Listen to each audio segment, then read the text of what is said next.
It's fun to share this service with Lynne. I'm often, actually almost always, in conversation with her about leadership of the congregation since she is president of the board of trustees. But I also know she is someone who is fascinated by what we can learn from history and how it helps us to understand our own time.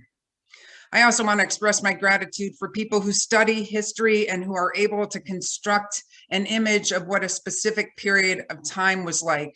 Today, for our month of worship with the theme of story, I thought I'd share the story of the Iowa Sisterhood. Some of you may already be aware of the Sisterhood, or if you are like me, you could hear the story several times and it always feels like it's new. Polly Peterson is the author of Stirring the Nation's Heart, 18 Stories of Prophetic Unitarian and Universalist in the 19th Century. And she also has written numerous biographical stories for the Unitarian Universalist Association's Tapestry of Faith curriculum, which is online. She's a member of the First Parish in Concord, Massachusetts. And so here is a biographical sketch. I keep wanting to say biographical sketch she wrote about another woman serving in the Iowa Sisterhood. It's called Eliza Tupperwilks, Riding for Faith, Hope, and Love. And I'm reading it today so that we can be brought into the time and the place that we are focusing on today. So imagine traveling by horse and buggy along dark, dusty dirt roads in summer heat, fording streams and swatting mosquitoes, wearing clothes with long sleeves and a high collar. Or else imagine making that trip on icy roads, beginning in the dark of a cold winter morning, whipped by this bitter Midwest wind with sleet stinging your face. Imagine that a church congregation is waiting for you when you reach your destination. You preach a sermon, lead with hymns, meet with church officers, give counsel to troubled parishioners, and help organize a church supper or an evening discussion group. And then at the end of the long day, perhaps you receive the news of a death in another town and you know that you must soon be on the road again. So Eliza Tupperwilks led the way in this new style of ministry, and here's her story. Eliza Tupper was born in May in 1844. Her father was a Baptist minister and her mother was a writer and editor. It was actually quite unusual at that time. And in those days, married women rarely had a profession outside of housekeeping and motherhood. When Eliza was 5, her family moved to Iowa, which was a territory at that time, which had gained statehood just a few years earlier. People were flocking to this promising state, I should say white people, on the rolling prairie. Its population had doubled from about 7,500 when Eliza was born to 150,000 by the time, 75,000 to 150,000 by the time the family moved there. Pioneer life suited the Tupper family well. A good high school education was hard to find on the frontier though. So Eliza went back to Maine in 1860 and she lived with her grandfather and she got to go to school. So she returned to Iowa 3 years later and she began studying at a new Baptist college. She, like many of her colleagues, wanted to become a missionary. And after graduation, she took a job as a teacher, which was one of the only jobs women could have. And while she was there, her ideas about religion began to change. The Baptist religious teaching about hellfire and damnation, it just didn't ring true to her anymore. And to the horror of her family, she decided to join the Universalist. When she was baptized in her new faith, she quipped that she had left the devil behind. The Universalist Church was the first denomination to welcome women ministers. This was lucky for Eliza Tupper. Her interest in missionary work was still strong, and soon she began preaching from the pulpit of Mount Pleasant Universalist Church. She moved to Wisconsin, where she had her own pulpit as a minister. And in Wisconsin, she met her husband, a young clerk, William Wilkes, and they married in 1869. By that point, the United States was a country on the move. In 1869, you could take a train across the entire continent from the East Coast to the West. More and more people were striking out for new territories in the West. Young people like Eliza and her husband, William, had a world of opportunity before them. The couple first moved to Rochester, Minnesota, just down the road, where Eliza was ordained as a Universalist minister in 1871.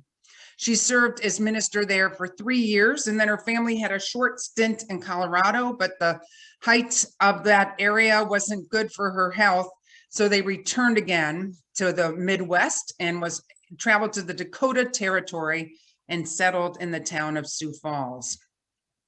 She had 6 children, and unlike other prosperous husbands at that point in time, her husband approved of her career. He had her get help with both childcare and tutoring of the children, so Eliza could continue her missionary work.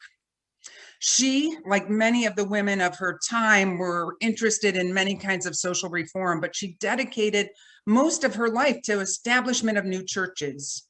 She knew that among the pioneers in the frontier, there were many free-thinking people who hungered to hear a liberal message, and there were few places to hear it. Maybe that echoes a bit around Anoka County too, huh?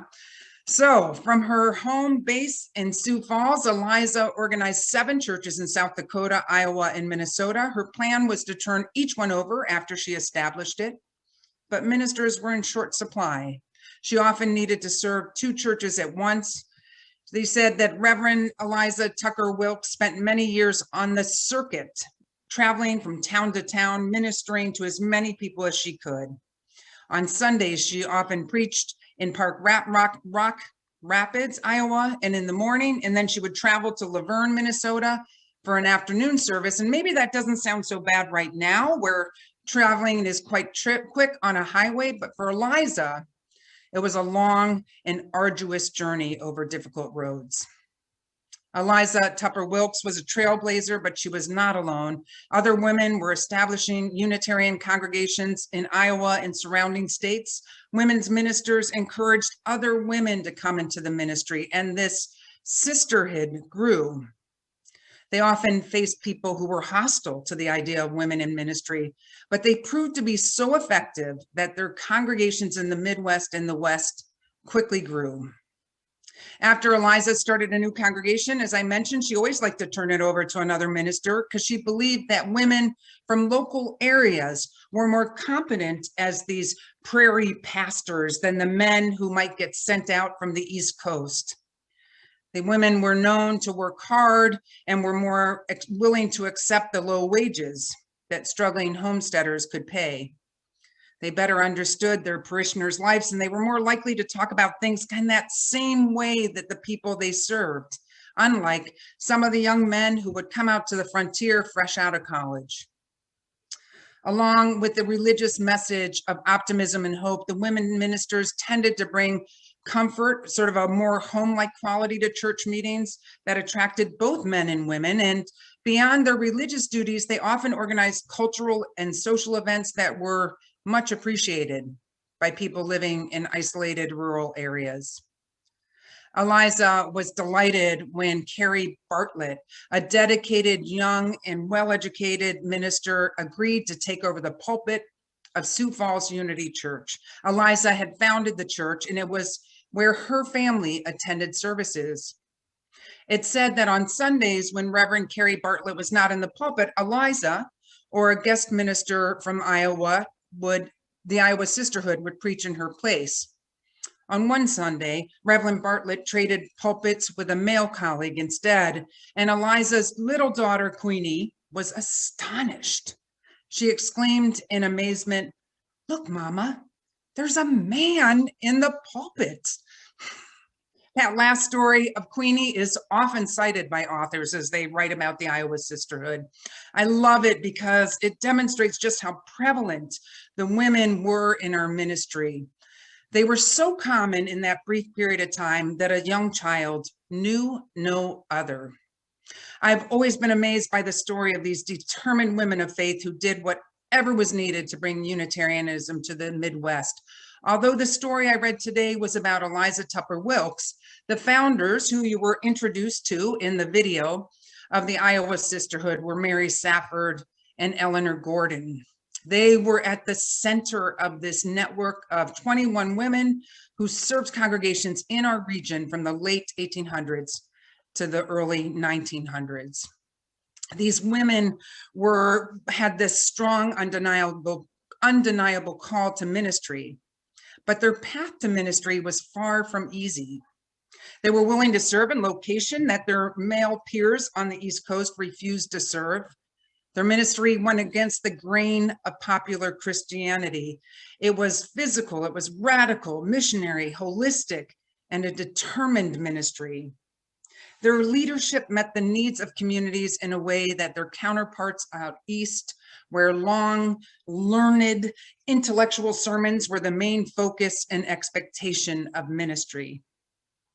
These women ministers saw church life expanding beyond Sunday mornings and into the rest of the week. They understood that rituals marked the transitions of life and that those were of equal importance. And they weren't shy about taking their feminist lens to their work.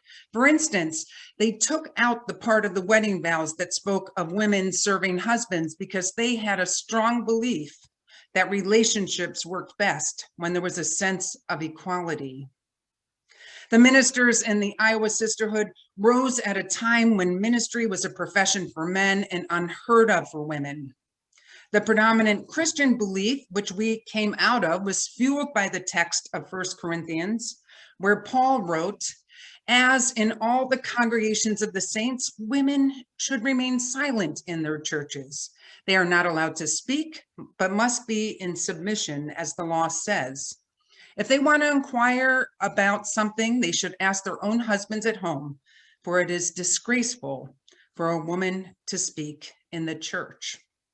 That's the background that they were emerging from. Women were not able to attend predominant theological and intellectual training grounds. Particularly, they were not allowed to attend Harvard, which is where a lot of the Unitarian ministers were coming out of at that point. Charles William Eliot, who was the president who transformed Harvard between 1869 and 1909, he took it really from a regional place to a world institution. He was firm on preserving his institution for men.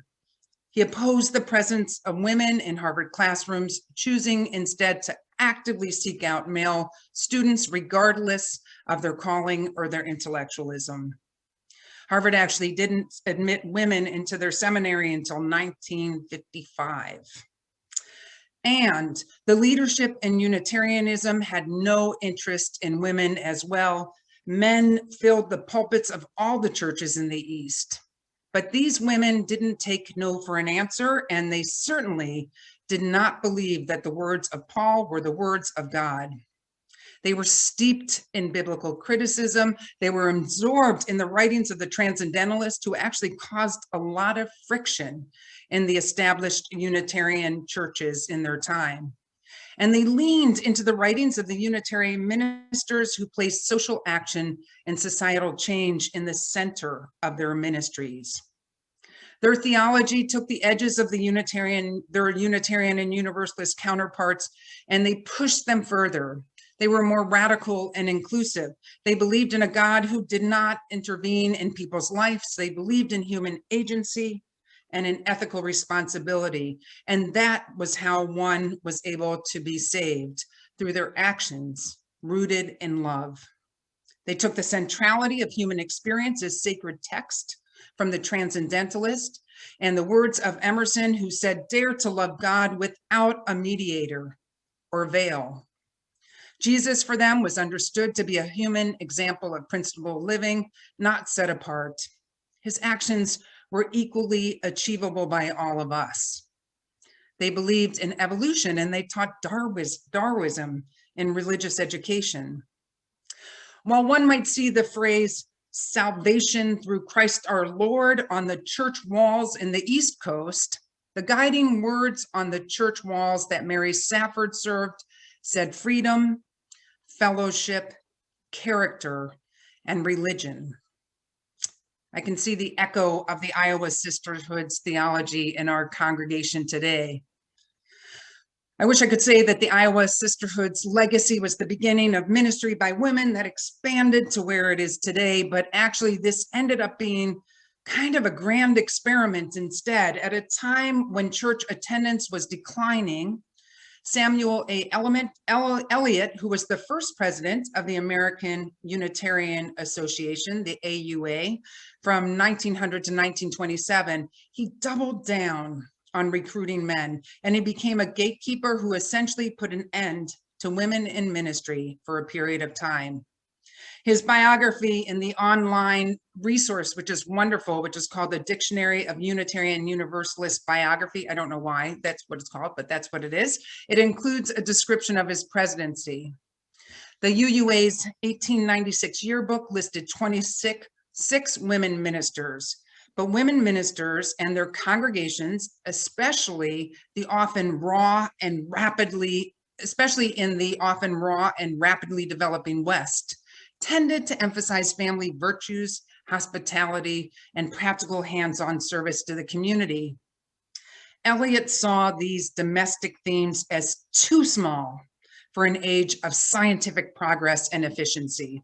He thought women unsuited for the professional life. He wanted for Unitarian churches vigorous and manly ministers qualified to take up the large issues of the time and to speak from their pulpits with authority. He did not value the remarkable accomplishments of women ministries, especially in starting and nurturing their thriving churches in Midwest towns far from Harvard. The new Ministerial Fellowship Committee adopted credentialing requirements which undercut women who could not attend university. At AUA headquarters, Eliot snubbed women ministers who requested his assistance or visited Boston, citing management issues to justify his refusal to help them or their churches. Eliot led this leadership's kind of gender discrimination, and it was so effective that it weeded out Unitarian women ministers for the next 50 years.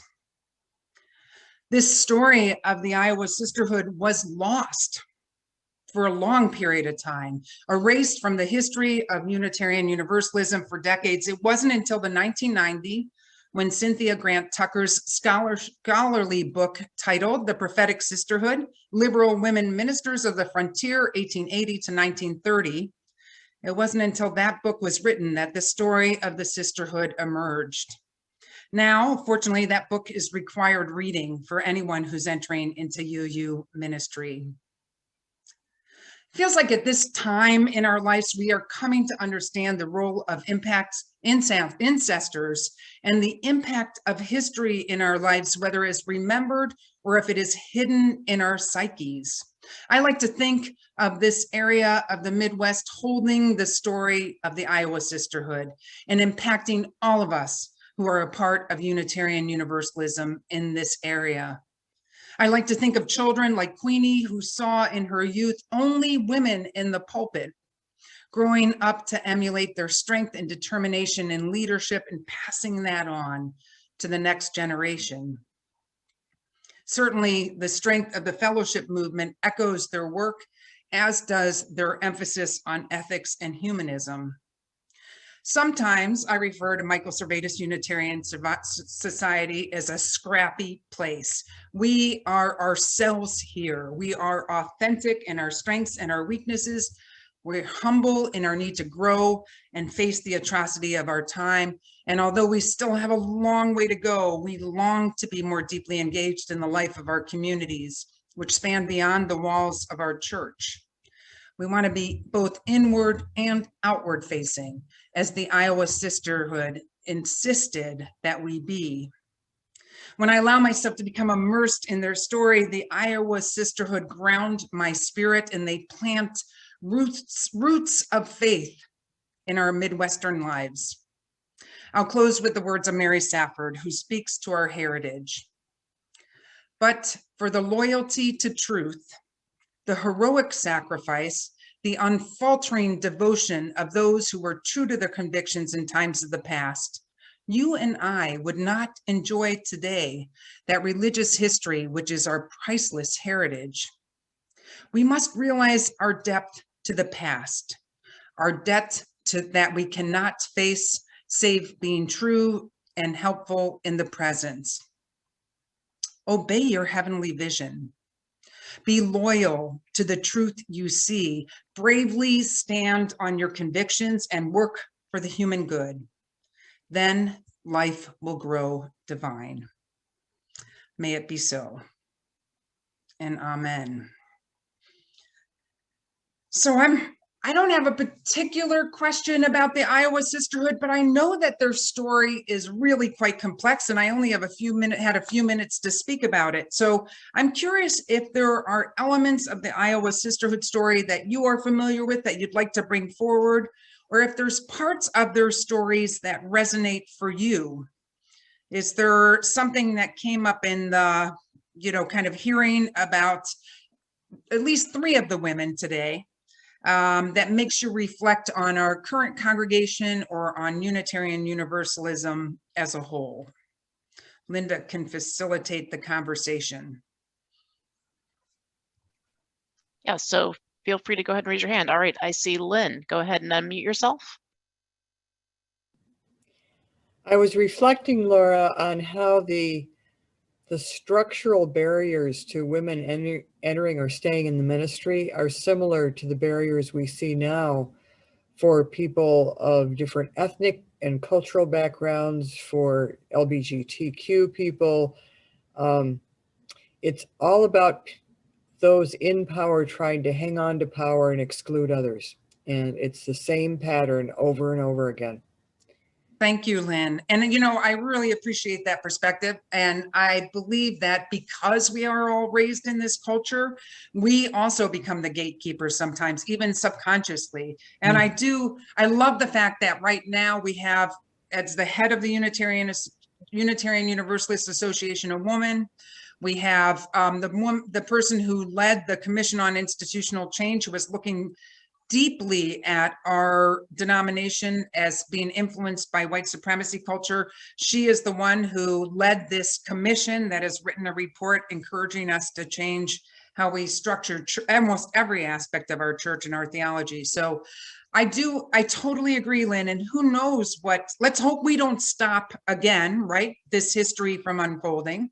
I think the ministry could look and feel and work in ways that we have no idea about at this moment in time. So thank you so much for bringing that up.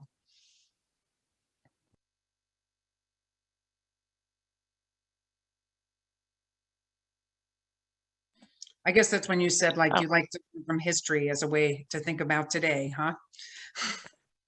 All right, I see Beth's hand. Go ahead and unmute yourself. Thanks for the reminder. Just something to ponder. I think it's interesting to compare, and I don't know a whole lot about the history, but thinking of, these the sisterhood traveling, trying to establish their beliefs and their faith, across an area, and comparing that to Bishop Ireland in the history of the Catholic Church in Minnesota, the difference there being the strength of that institution and the wealth of the Catholic institution and his ability to build quite fabulous monumental churches across the state to establish Catholicism. Thank you, Beth. And the predominance still of male leadership, obviously, in Catholicism, and the money there, and the accumulated wealth.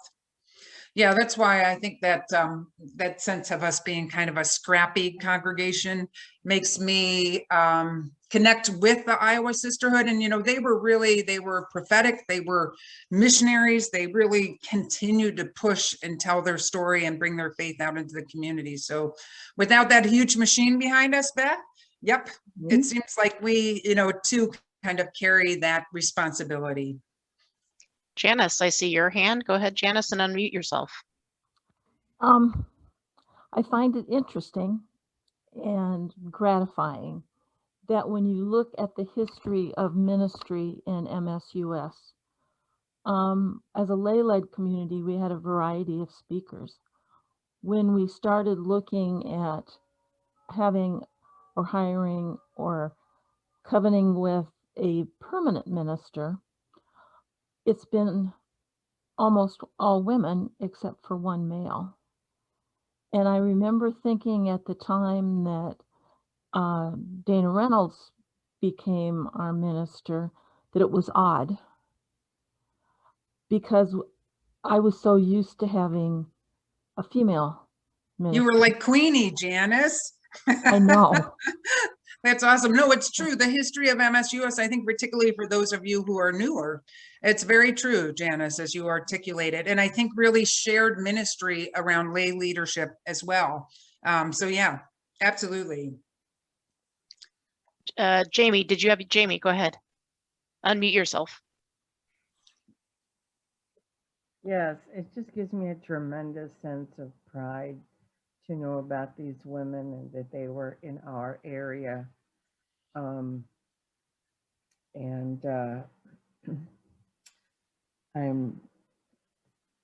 it's good to know that the most recent incarnation in the last 30 or 40 years of female ministers was not the first. Yeah.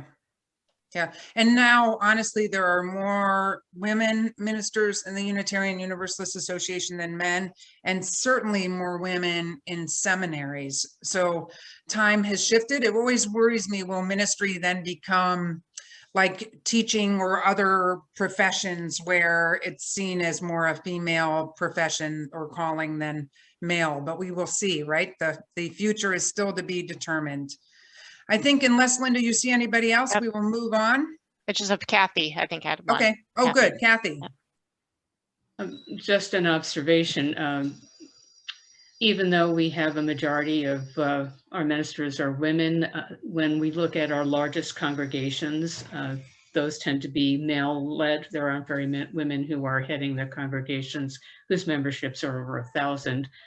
So we still have work to do. And a lot of the one of the contributions, I think, of women and people of color moving into leadership positions in this faith is that the model of shared leadership has really taken hold. We have co-moderators, again, for the UUA board. We have co-directors of many of the large departments at the UUA, and more of an egalitarian way of organizing our church communities rather than the real hierarchy where, you know, the male minister runs the whole show, sort of in a corporate or military style where he is in charge of everything and gives orders and so on. Thank you, Kathy. And for those who are unfamiliar, Kathy serves on the Unitarian Universalist Board of Trustees, which is the highest level of governance in the Unitarian Universalist Association. And the moderators are, there used to be just one, but is like the highest lay position in our denomination. And it is shared. One of the people who just recently moved into that position is the Reverend Meg Riley, who lives in Minneapolis. So it's kind of exciting to have, once again, female Midwest leadership in the Unitarian Universalist Association. Thank you for your insights, Kathy. And Meg was also MSUS's first paid staff person as a director of religious education back in the late 80s. So we had some role in shaping her as a religious professional. And also she led the Church of the Larger Fellowship, which actually was really instrumental as we all had to start to move to this model, which hopefully will end sooner more than later. But the Church of the Larger Fellowship was a group that we were able to lean on as we started to learn about doing worship online. Thank you, Kathy.